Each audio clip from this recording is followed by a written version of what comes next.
തപോഭൂമിയായ ഉത്തരാഖണ്ഡിലെ ഋഷികേശിൽ നീലകണ്ഠമലയിൽ ഒരു സന്യാസി മഠമുണ്ട്. സനാതനധർമ്മത്തിൽ അടിയുറച്ച് വിശ്വസിക്കുന്ന ചില മലയാളികൾ ചേർന്ന് സ്ഥാപിച്ച ആത്മബോധ ഫൗണ്ടേഷനാണ് ഈ ആശ്രമം പരിപാലിക്കുന്നത്. ഹിമാലയ പർവ്വതങ്ങളുടെ ശോഭയിൽ നിറഞ്ഞു നിൽക്കുന്ന ഈ ഭൂമിയിൽ ആത്മബോധം ഉദിച്ചവർക്ക് മാത്രം എത്തിപ്പെടാനായിരിക്കാം. കാണാം.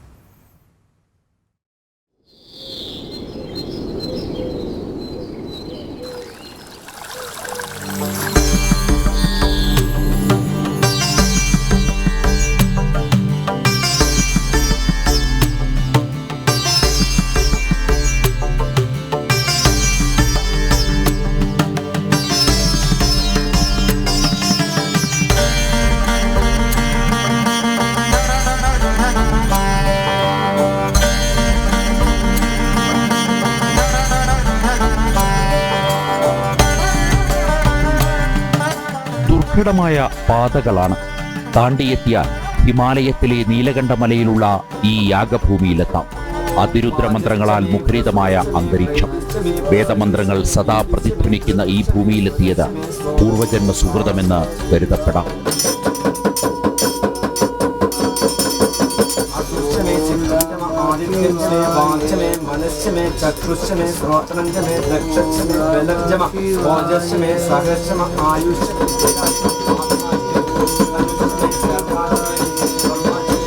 പ്രകൃതി തന്നെ ജഗദീശ്വരി എന്ന തിരിച്ചറിവ് നൽകും ഇവിടം. പച്ചപുതച്ച ഈ ഹിമവൽ ഭൂമിയിൽ നിന്ന് കണ്ണടച്ചാൽ പ്രാരാബ്ധങ്ങളും പ്രയാസങ്ങളും മറക്കും. പ്രാണശക്തിയുടെ ബോധപ്രവാഹം മനസ്സിനെയും ശരീരത്തെയും ശുദ്ധീകരിക്കും.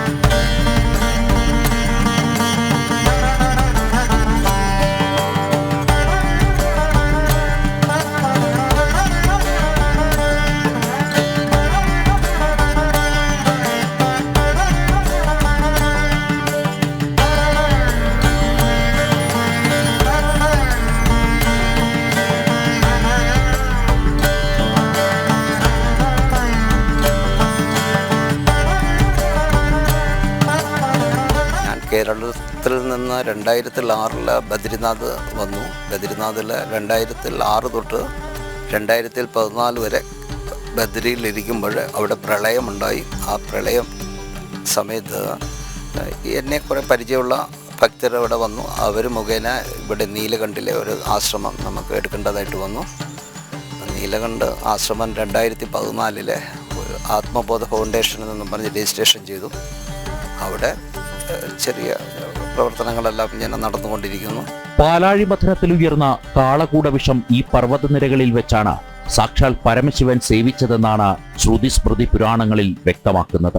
നരനാരായണ പർവ്വതങ്ങൾ കാവൽ നിൽക്കുന്ന നീലകണ്ഠമലയിലെ ഈ ആശ്രമം മണികൂടം, ബ്രഹ്മകൂടം, വിഷ്ണുകൂടം എന്നീ താഴ്വരകൾക്കിടയിലാണെന്നതും മറ്റൊരു സവിശേഷത.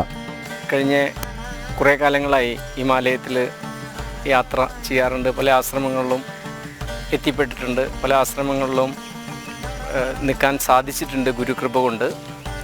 പക്ഷേ അതിലുപരി ഋഷികേശിൽ ഈ നീലകണ്ഠദേവൻ്റെ മഹാദേവൻ്റെ ഭൂമിയിൽ നിൽക്കാൻ ദീർഘസമയം ഒരു അവസരം കിട്ടി.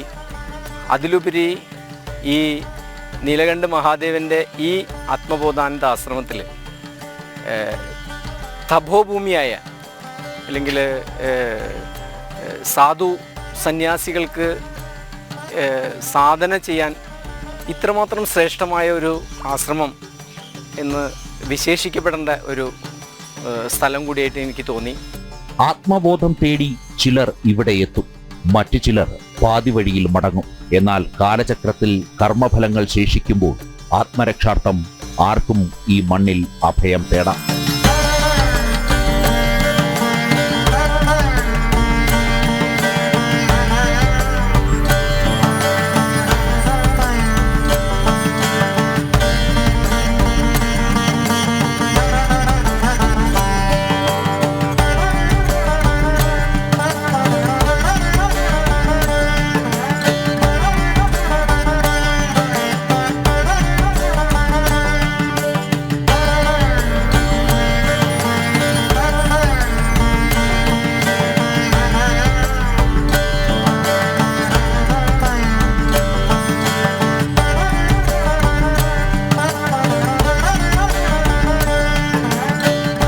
സഞ്ജയ് കൗശലിനൊപ്പം എസ് നന്ദഗോപൻ, ജനം, ഡൽഹി.